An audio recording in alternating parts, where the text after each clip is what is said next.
Herdeiros pola forza.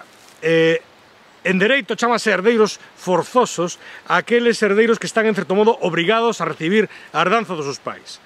Poden rexeitala, poden renunciar a ela, pero dá tanto chollo, dá tanto traballo que non compensa. Eu a veces penso que en Galicia a nosa lingua e o noso patrimonio é un pouco como esa herdanza forzosa, esa herdanza pesada que non sabes moi ben que facer con ela. A mí me recorda moito esas casas da aldea. Esa casa da aldea, ti vives na cidade, non tes xa vínculos na aldea, pero resisteste a vender a casa, pero tampouco a coidas, non? Con o noso patrimonio pasa unha cousa un pouco parecida.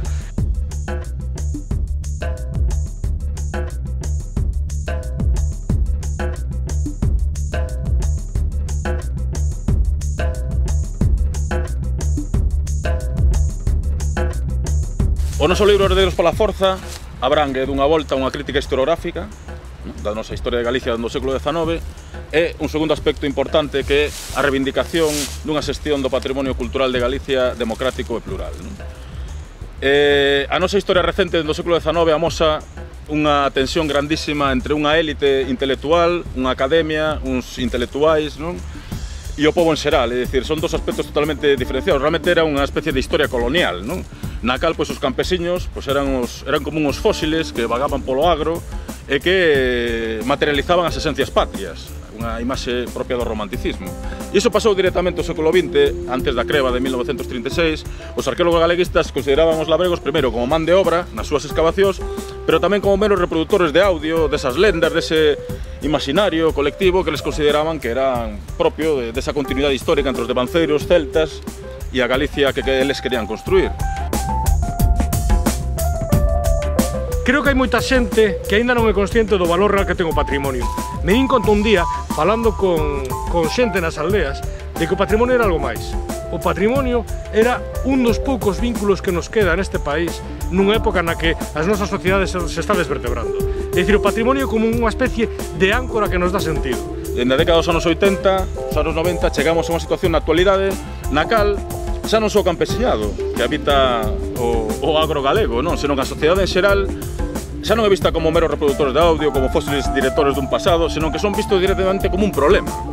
O que buscamos en Herdeiros pola forza é describir como chegamos a unha situación que é moi difícil e moi vergoñenta. Unha situación na que a sociedade moitas veces se nos toma por algo infantil, a que non se nos dá información, a que as obras públicas asumen a destrucción como paradigma sin dar ás comunidades locais a alternativa de saber que facer co seu propio patrimonio. É dicir, que surda a sociedade civil, que haxa un asociacionismo desde abaixo, que haxa asociacións culturais por Galicia que están loitando polo seu patrimonio porque o consideran un referente identitario. Iso é visto como un problema de xestión pola administración, polos burócratas, polos técnicos e por nós mesmos os especialistas. É dicir, esa é a grande traxedia de Galicia neste intre, no cal se está producindo un proceso de desartellamento brutal do noso país. Non estamos falando xa só do idioma ou deses elementos obxectivos que os galeguistas consideraban que definían a Galicia como nacionalidade, sino que estamos falando dun modo de estar no mundo. O patrimonio que sempre se di que público en realidade está privatizado, está burocratizado, está tecnificado. Estou convencido de que hai optimismo. Nos últimos anos, en parte gracias a internet, pero en parte tamén a que a nosa sociedade evoluciona, é unha sociedade viva, por moitos que queiran pensar que non. Nos últimos anos hai un montón de asociacións que de forma independente, en diferentes puntos do país, están facendo cousas increíbles. Creemos que hai que contalo tamén.